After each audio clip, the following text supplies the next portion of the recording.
श्री स्वामी समर्थ। मी मोहिनी विजय निंबाळकर तुमचं माझ्या यूट्यूब चॅनलमध्ये खूप खूप स्वागत आहे। आजच्या व्हिडिओमध्ये आपण बघणार आहोत पक्ष पंधरवडा सुरू आहे। पितृ तृप्त होण्यासाठी हे भोजन बनवावे। आपण या पितृपक्षात कसे भोजन बनवावे यासाठी थोडी माहिती पाहणार आहोत। असे बोलले जाते की रोज आपण केलेल्या स्वयंपाकातून एक भाग आपल्या पितृंसाठी वेगळा काढला पाहिजे। जर आपले पितृ आपल्यावर प्रसन्न असतील तर ते कोणत्याही स्वरूपात येऊन ते भोजन करतात। शक्यतो आपले पितृ हे कावळ्याच्या स्वरूपात येतात, पण काही वेळेस ते विविध स्वरूपात सुद्धा येऊ शकतात व भोजन ग्रहण करतात।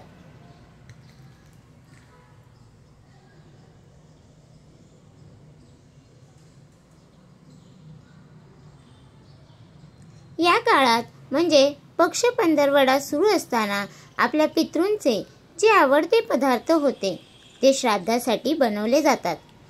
असे पदार्थ आपल्या पितृंना दिल्यास ते खूप आनंदी होतात। असे म्हटले जाते दरवर्षी पितृपक्षात आपले पितृ स्वर्गातून पृथ्वीवरती येऊन आपल्या घरातील उंबरठ्यावर येऊन बसलेले असतात। जरी आपण त्यांना पाहू शकत नसलो किंवा त्यांचा भास जाणवत जरी नसला तरी ते आपल्या जवळ असतात।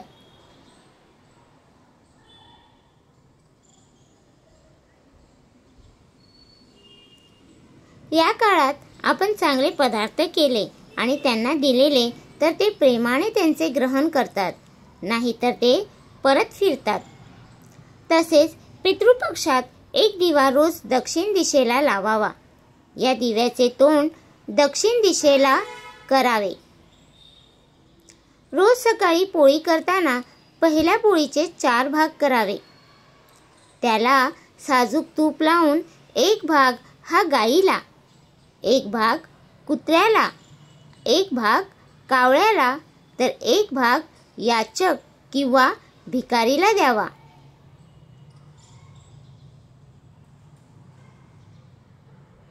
श्राद्धात विशेष दुधाची खीर केली जाते। खीर करण्याची पद्धत ही वेगवेगळी असू शकते। दुसरा पदार्थ म्हणजे डांगरची भाजी।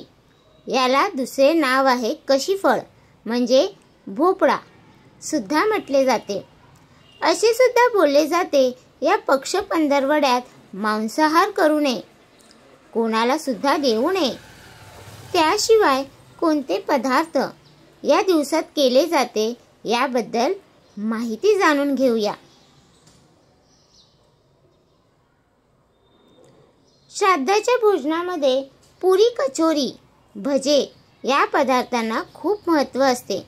विशेष करून उडदाचे पदार्थ श्राद्धामध्ये केले जातात। याशिवाय श्राद्धाचे ताट परिपूर्ण होत नाही। या दिवशी विविध प्रकारच्या भाज्या केल्या जातात। त्यात गवार, पालक, कारल्याची भाजी, मेथीची भाजी, भेंडी, मुगाची उसळ, अळूच्या वड्या, चवळी, कढी, भात, खीर, पुरी, भजे, उडदाचे वडे, चपाती असे संपूर्ण व परिपूर्ण भोजन बनविले जाते। श्राद्धाचे भोजन सात्विक असावे। ते जास्त मसालेदार आणि चमचमीत असू नये।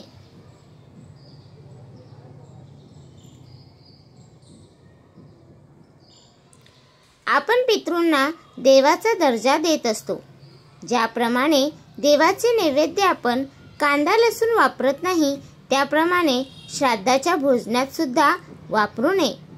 ज्याप्रमाणे आपण देवासाठी सात्विक भोजन बनवतो त्याचप्रमाणे पितृंसाठी सुद्धा सात्विक भोजन तयार करावे। तर तुम्हाला हा माझा व्हिडिओ कसा वाटला प्लीज कमेंट करून नक्की सांगा। व्हिडिओ आवडला असेल तर लाईक करा, कमेंट करा आणि शेअर करायला विसरू नका। आणि तुम्ही अजूनपर्यंत आपल्या चॅनलला सबस्क्राईब केलं नसेल तर प्लीज जाऊन चॅनलला नक्की सबस्क्राईब करा, कारण आपल्या चॅनलवरती तुम्हाला आध्यात्मिक माहिती आणि स्वामी महाराजांचे व्हिडिओ बघायला भेटतात। तर भेटूया उद्या एका नवीन व्हिडिओ सोबत। श्री स्वामी समर्थ।